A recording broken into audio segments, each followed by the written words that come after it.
So, hey guys, Chauzu here. So I know what a lot of you are thinking, you've read the title, you're saying that I'm going to talk positive about One Piece Treasure Cruise, which in the eyes of many is an unforgivable sin. You are only to criticize the game. If you say anything good, Bandai might think the game is good, there's nothing you need to change, etc, etc. I just say that I don't agree with that assessment.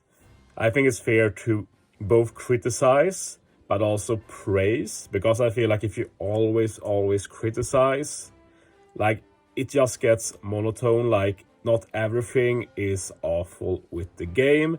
If it was, I wouldn't be spending the time I do with it. I wouldn't enjoy it. I mostly enjoy it still, and I respect that some don't, but I do. So since I do it, I have to share my positive feelings and negatives. So that's a 1-minute intro, which I'm sure many of those complaining won't listen to. But anyway, let's get into the meat of the video. And basically, I was pretty happy with Global Anniversary. It definitely grew on me. Like the initial announcement didn't quite sell me, but they really pulled off a pretty cool month. And I want to say that it included a lot of things that people have been complaining about. And I'll mention 2 things I think it did really well. First, it had a great theme for the month with Luffy, Ace, and Sabo, and they really nailed in on it. We'll take a look at some of the units we got, but it was a clear red line for the month. They followed through. We got some interesting unit that was relevant. Like we basically got everything we could have asked for, and I think that's really cool. I really appreciated it, especially since it wasn't Wano, which is usually what we get otherwise. Another thing that I've been surprised nobody has really mentioned, but one of the most common complaints is that every month feels the same. And I can agree with that complaint. Like, I've been pretty open that I'm pretty happy with the current status quo.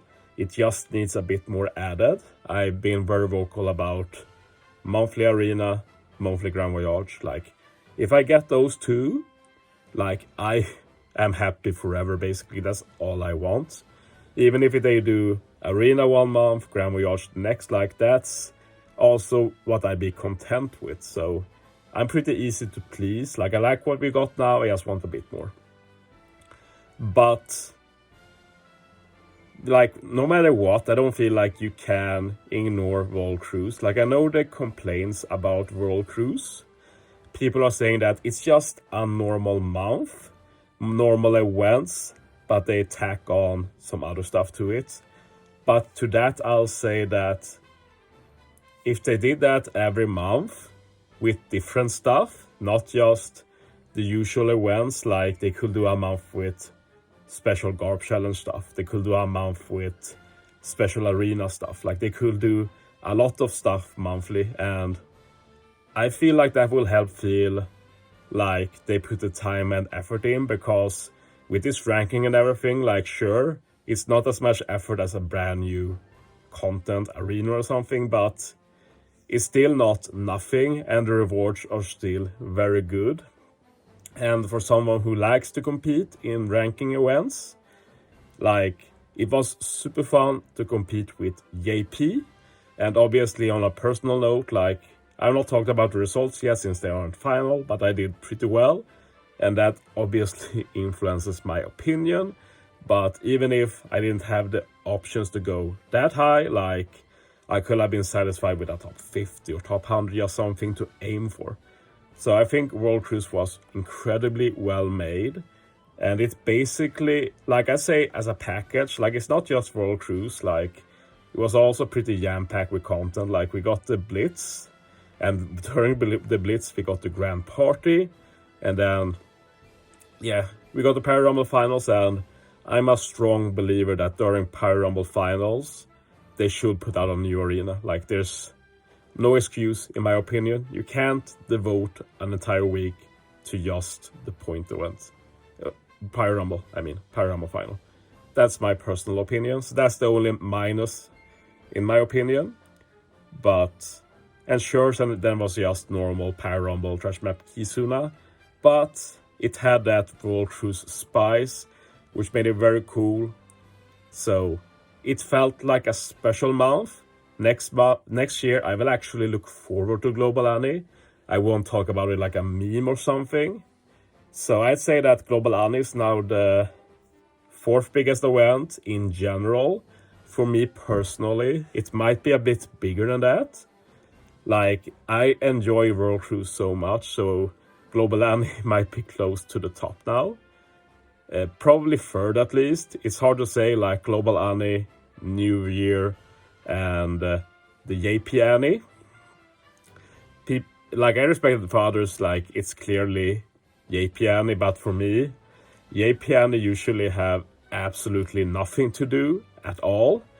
And everything is just brain dead easy because it's tailored to people who just want to pull for the new hype Annie stuff. So I don't really care much for Annie overall, even if I enjoy it as a content creator because there's a lot of hype around the game and such.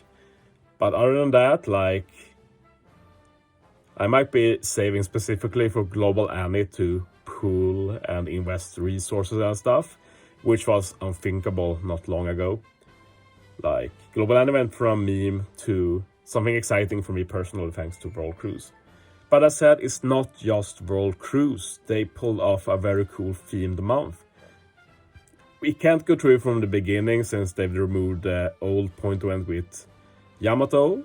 But that Yamato, very cool, fits in the team with Ace. And Ace telling the story about Luffy as a kid. And the batch started with that. And obviously, I think a few people are a bit sour about these two now, mostly due to how Bandai botched the super boss Kizuna. But as a theme, like, very cool to get an Ace. Very cool mechanics. We got his crewmates. Later we got a support with even more crewmates. We have the bizarre decision to not include the second guy, the guy with the thing over his eyes and such, which is pretty bizarre, but who knows why that is. Not a big loss in my opinion. And of course Luffy, and then we knew a Sabo will be coming, so we were talking like, what could I do with Sabo? And then we look at like, what does proc Ace's super tandem, like there's Scarf, there's Makino, like will we get them as a unit, like Dadan, will we get Dadan? And then Sabo, who will be with Sabo, and they just kept delivering. I'd say that one thing that really felt like they really cared about this celebration to me was adding the Blue Jam and Porchemy. Like, I really love with Power Rumble that they feel like they can do stuff like this, put out these random units. Like, nobody cares about these, but Bandai knows. Power Rumble people mostly care about what they do, not what they are. So they can do random things like this, and it just fits this celebration so well. Like, imagine if this was like something like nobody cares about. I don't even know. Like, they fit everything imaginable for this celebration. So, like, if it was unrelated, we can say, like, if it was Vivi and Rebecca, for example, two rare crews, like, who will I care? But now this fits so well into the theme of the celebration. Then, of course, we had a treasure map. Very cool, finally getting a new hack. Getting a pretty nice koala. Sabo also nice. Combined very well with the rest of the batch. And Fuji as a trash map free to play. Nicely slotted in well in a way. So everything had like strings attached to other things from the month. And obviously I really enjoy getting Shang's crew 6+. The only weird thing is that this is basically a Fuchsia month as a main focus. But Shang's crew went from a Fuchsia legend to a Marineford legend. So that's pretty weird, but yeah, it is what it is. As said, we had a support unit. And the Kizuna Sugo Fest is gone. But of course we had the Makino and Whoop Slap even. Like finally a good Whoop Slap. Amazing. And that was also pretty neat even if I didn't get her. So personally speaking, like, I really enjoyed themed months that they pull off well. Don't happen that often anymore, I feel like. Well, it does, but it's just that it's often Wano, and I don't care if they pull off Wano well, personally speaking. I want to go back in time as well for different stuff, so they kind of did a good job there of both having like Wano focused events and also combine it with other relevant stuff from back in the day. I want to say as well that I understand also the complaint about like the Sugos. Not the best Sugos. I've complained about it before as well.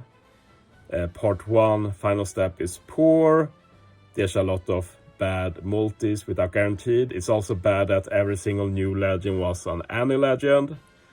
All of that aside, I still felt like this was a great global Annie, and I wouldn't mind if they do more unique things like this. Like, I'm happy with World Cruise being just global Annie, but there's a lot of other stuff they could do yearly, for example.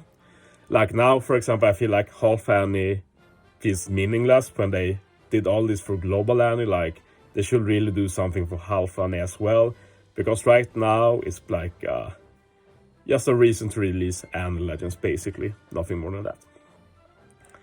But yeah, I've said what I want to say. I'm sure many will disagree, but that's my take. So yeah. Thanks for watching, guys. See you next time.